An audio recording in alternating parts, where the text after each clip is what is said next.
আজ আবার কেলটু ক্লাস নেবে রে। আর এই জোরালো সিরিজের আঠাই কেলটুকে আমাদের খাবার চুরি থেকে আটকে রাখবে।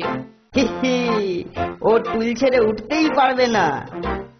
স্যার তোদের ক্লাসটা আমাকে নিতে বলেছিলেন, নে যে যার পড়া কর।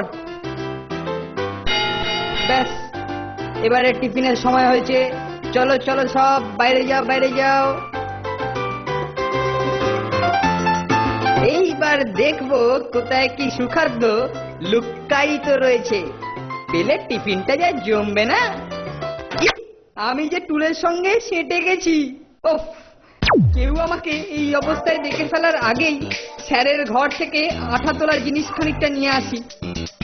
প্রথমে নিশ্চিত হয়ে নিই যে স্যার ভেতরে আছে কি নেই। ওফ, বোতলে কালি নেই, যা হাতের সামনে পাই সেখানেই একটা গন্ডগোল। যাই এখন স্টোর থেকে একটা নতুন বোতল নিয়ে আসি গে। ধ্যাত, এবার আবার পায়াটা রেডিয়েটারের খাঁজে গুঁজে গেল।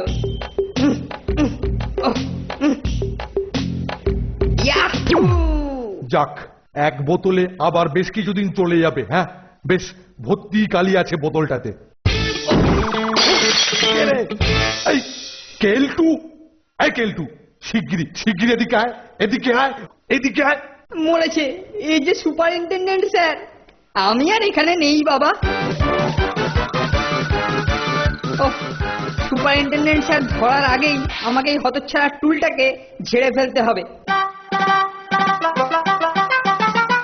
बड़ी ताज्जुब की बात, हामी तो इखाने ठेला गाड़ी छुड़िए जाए नहीं, जोर से धक्का लगा के रास्ता से इटाके आमी उठिए दी। भाई राम, মুড়ো দিয়ে ভুঁড়ি ভাসানোর চক্রান্ত। কেলটুটা গেল কোথায়?